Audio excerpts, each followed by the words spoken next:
어제의 말씀은 부활에 대한 예수님의 가르치심이었죠. 부활 때는 결혼하지 않고 천사들과 같은 삶을 살게 되고, 또한 하나님은 죽은 자를 살리시는 생명을 주관하시는 능력의 하나님이심에 대한 가르치심이었습니다. 오늘 3월 13일 토요일 말씀은 마태복음 22장 34절부터 46절까지 말씀인데요. 가장 큰 계명은 하나님을 사랑하라. 그리고 바리새인들에게 하나님의 나라와 그리스도에 대해서 가르치시는 내용입니다. 본문 말씀 같이 읽습니다. 시작. 예수께서 사두개인들로 대답할 수 없게 하셨다 함을 바리새인들이 듣고 모였는데, 그 중에 한 율법사가 예수를 시험하여 묻되, 선생님, 율법 중에서 어느 계명이 크니이까? 예수께서 이르시되, 내 마음을 다하고 목숨을 다하고 뜻을 다하여 주 너의 하나님을 사랑하라 하셨으니 이것이 크고 첫째 되는 계명이요, 둘째도 그와 같으니 내 이웃을 내 자신같이 사랑하라 하셨으니 이 두 계명이 온 율법과 선지자의 강령이니라. 바리새인들이 모였을 때에 예수께서 그들에게 물으시되, 너희는 그리스도에 대하여 어떻게 생각하느냐? 누구의 자손이냐? 대답하되 다윗의 자손이니이다.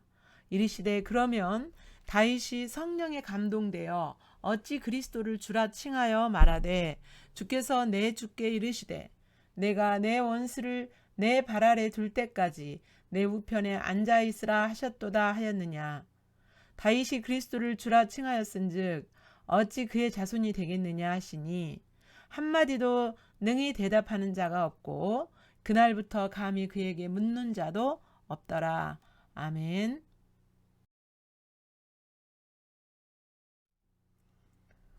어, 사두개인들 부활에 대해서 사두개인들이 예수님 시험하려고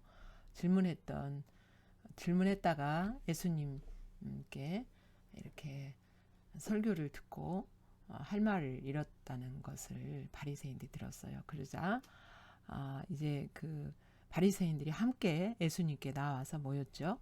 그 중에 한 율법사가 이제 예수님을 시험하려고 또 묻습니다. 36절에 어느 계명이 가장 큽니까? 이렇게 묻죠. 그러자 예수님께서 이르시되 내 마음을 다하고 목숨을 다하고 뜻을 다하여 주 너의 하나님을 사랑하라 하셨다. 이것이 가장 큰 계명이다. 그리고 또한 둘째 계명도 그와 똑같은 것이다. 둘째 계명도 하나님을 사랑하는 거야. 근데 똑같이 하나님을 사랑하는 것인데 약간 성질이 다르죠. 그건 뭐냐면 내 이웃을 내 자신같이 사랑하라 하셨다는 거예요. 이웃을 사랑하되 나를 사랑하는 것처럼 이웃을 사랑하라는 거예요. 그러니까 이웃을 사랑하고 내 자신을 사랑하는 것은, 다시 말하면 내 자신을 사랑하고 이웃을 사랑하는 것은 하나님을 사랑하는 것과 똑같다는 거예요. 그와 같다는 거예요. 그래서 이제 내 자신을 사랑하고 이웃을 사랑할 때도 마음과 목숨과 뜻을 다해서 사랑해야 된다는 거죠. 마음과 목숨과 뜻을 다한다는 것은 감정적으로 사랑하고, 예. 목숨을 다하는 것은 의지를 다해서 사랑하고, 뜻을 다하는 것은 지적인 거, 그다음에 감정적인 영역, 의지적인 영역을 총동원해서 하나님을 사랑하다 하는 거죠. 예, 그리고 내 자신을 사랑할 때도 그렇게, 내 이웃을 사랑할 때도 그렇게. 여기서 내 자신을 사랑한다는 것은 다른 사람 다 무시하고 나만 사랑하는 그런 에고이즘적인, 나만 사랑하는 이기적인 사랑이 아니라 내 자신을 하나님의 관점으로 내 자신을 보는 거예요. 하나님의 관점으로 내 자신의 정체성을 보고 나를 귀히 여기고, 나라는 존재의 가치가 무엇인지, 하나님 앞에서 가치가 어떠한지, 얼마나 존귀하고 의롭고 사랑스럽고 기뻐하시는 자인지를 하나님의 관점으로 보고 내가 내 자신을 대하고, 그렇게 내 자신을 대하는 것처럼 이웃도 그렇게 그 하나님의 관점으로 보고서 이웃을 사랑하는 거죠. 네. 그래서 이제 하나님의 계명 중에서 가장 큰 계명은 하나님 사랑, 이웃 사랑이죠. 40절에 이 두 계명이 율법과 선지자의 강령이다. 이렇게 예수님이 율법은 정말 그 유대인들 바리새인들이 생명처럼 이제 중심이 아니라 그 어떤 이렇게 인간의 관점으로죠. 생명처럼 자기들이 소중히 여기고 지켰다라고 생각했던 거고, 선지자들이 말한 것들은 자기들이 그것을 강령으로 이렇게 지켰던 것이 바로 율법과 선지자의 강령이에요. 그래서 너희들 율법을 이것도 행하고 저것도 행하고 선지자의 강령을 이것도 행하고 저것도 행하지만 거기에 하나님을 사랑하고 이웃을 사랑하는 것이 빠지면 아무것도 아니라는 것을 지금 예수님이 설교하시는 거죠. 그러니까 바리새인들이 가장 소중하게 여기는 것이 계명인데, 그 계명의 핵심이 하나님 나라를 이루는 계명의 핵심이 즉 사랑인 거죠. 네. 34절부터 40절까지 같이 소리내서 다시 합독합니다. 시작. 예수께서 사두개인들로 대답할 수 없게 하셨다 함을 바리새인들이 듣고 모였는데, 그 중에 한 율법사가 예수를 시험하여 묻되, 선생님, 율법 중에서 어느 계명이 크니까? 예수께서 이르시되, 내 마음을 다하고 목숨을 다하고 뜻을 다하여 주 너의 하나님을 사랑하라 하셨으니 이것이 크고 첫째 되는 계명이요 둘째도 그와 같으니 내 이웃을 내 자신같이 사랑하라 하셨으니 이 두 계명이 온 율법과 선지자의 강령이니라. 우리가 항상 알아야 될 것은 하나님의 모든 명령은 하나님이 먼저 우리를 향하여서 그것을 하셨다는 거예요. 자, 하나님이 사랑하라, 우리에게 사랑하라 말씀하셨으면 하나님이 우리를 먼저 그렇게 사랑하셨기 때문에 그 사랑을 깨닫고 그 사랑이 내게 부은 바가 된 다음에야 우리가 사랑할 수 있죠. 하나님이 나를 얼마나 사랑하는지 알아야만 아는 만큼 하나님을 사랑할 수 있는 거죠. 하나님이 나를 얼마나 사랑하는지를 안 만큼 내 자신을 사랑할 수 있고, 또 아는 만큼 이웃을 그렇게 사랑할 수가 있어요. 그러니까 하나님의 사랑을 내가 많이 깨닫고 하나님의 사랑을 아는 것만큼 사랑할 수가 있습니다.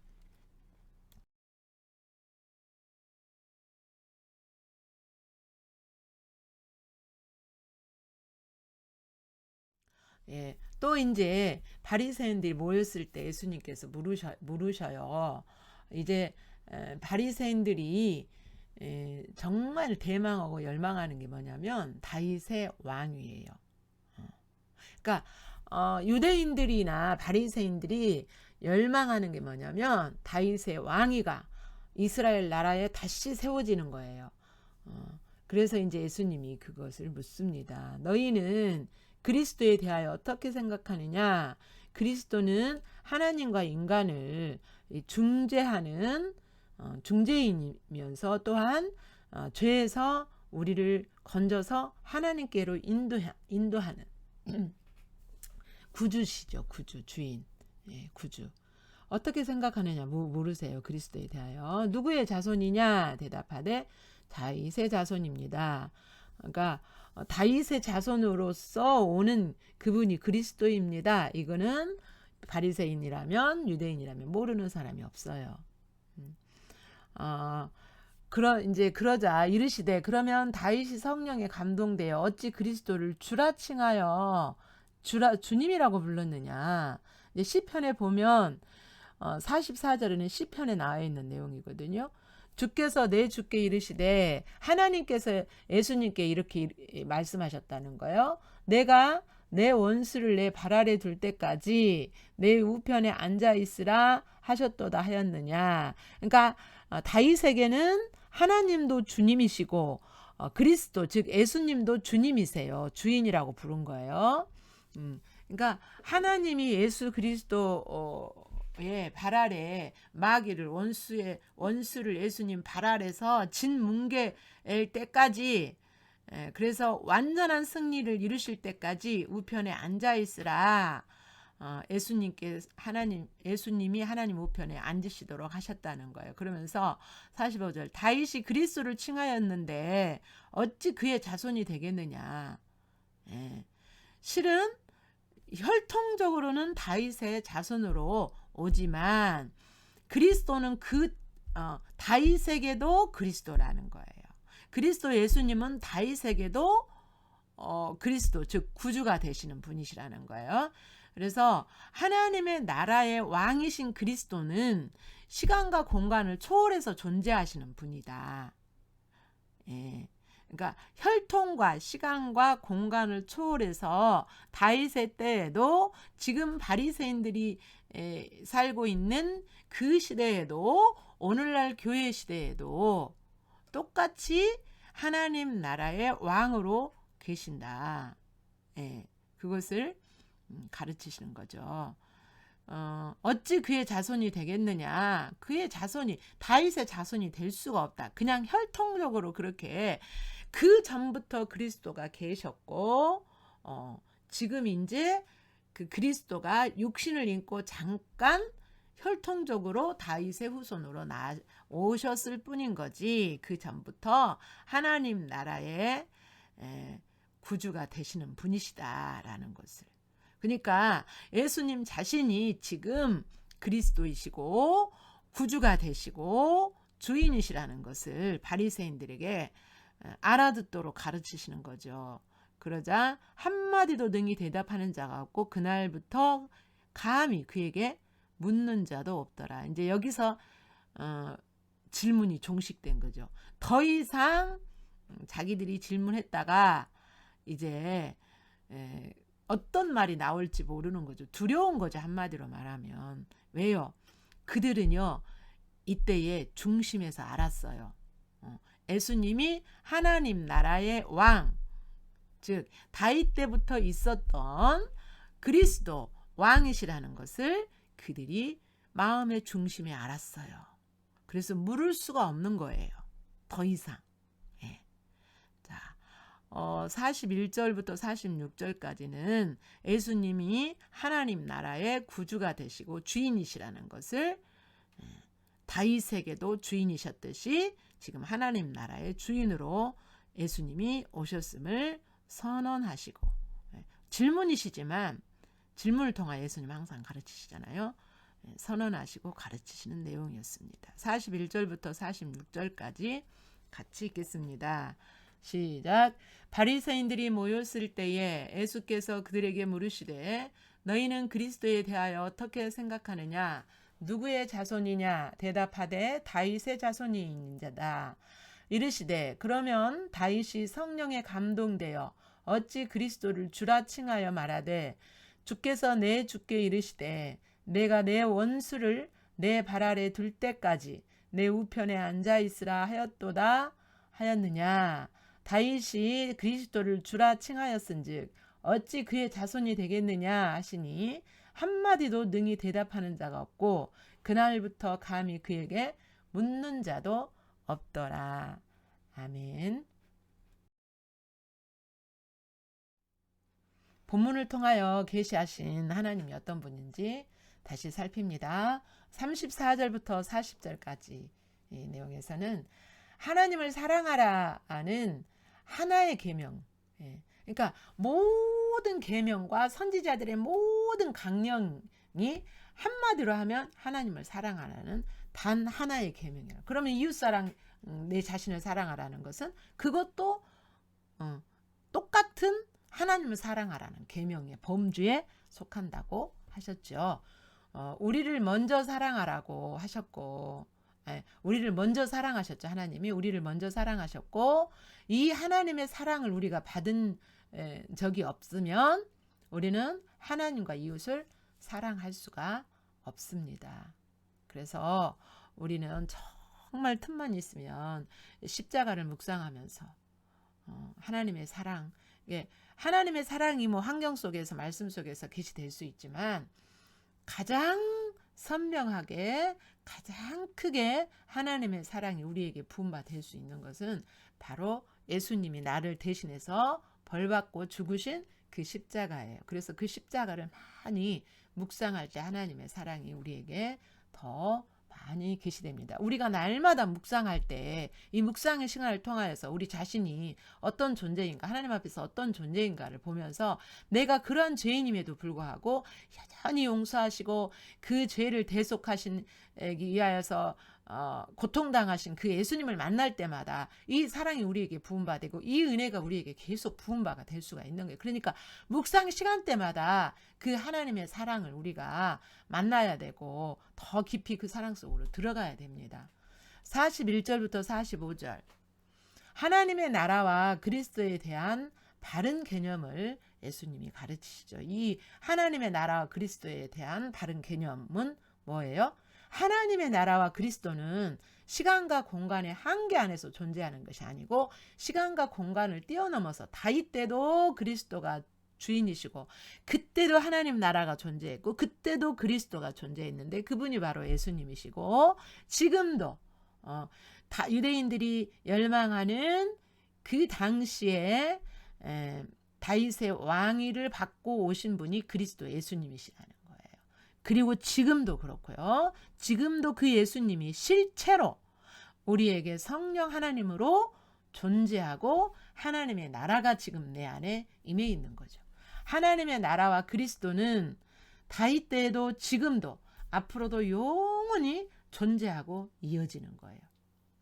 그리스도는 혈통적인 즉 육신적인 왕이 아니라 영이신 하나님의 실제적인 왕으로 통치하시는 분이 지금도 이 순간도 아멘. 하나님은 그렇게 우리와 지금 임마누엘로 존재하시면서 우리를 통치하시고 사랑으로 통치하시고 다스리시는 선하시고 사랑하시는 왕이십니다. 그 하나님을 바라보시고 그 하나님이 여러분에게 어떻게 반응하기 원하시는지 기록하시면서 묵상하시기 바랍니다.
본문에 나타난 우리들의 모습을 살펴보겠습니다. 34절부터 47절까지. 하나님의 나라의 삶의 핵심은 내 생명의 전 존재, 감정과 지적인 것과 의지를 다하여서, 즉 내 인생의 목적이 하나님을 사랑하고 나를 사랑하고 이웃을 사랑하는 것이 하나님 나라의 삶의 핵심이에요. 그러니까 내 삶의 목적. 39절. 나를 사랑하는 것은 하나님의 관점으로 나의 정체성을 바로 보고 내가 나를 대하는 거죠. 사랑스러움, 보배로움, 귀함, 복됨, 의로운 자, 존귀한 자. 하나님의 관점. 이웃도 자기를 사랑하는 것처럼 그렇게 그 다른 사람의 정체성을 하나님의 관점으로 보고 사랑하고 대하는 거죠. 자기 사랑, 이웃 사랑하는 것이 하나님을 사랑하는 것이, 둘째도 이와 같다라고 말씀하셨잖아요. 하나님을 사랑하는 것이 되는 거죠. 말씀 앞에 여러분의 자신을 정직하게 대면하시고 십자가의 예수님을 만나심으로 하나님의 사랑과 은혜 안에 잠기시면서 그 예수님이 여러분에게 어떻게 반응하기 원하시는지 기록하시면서 묵상하겠습니다.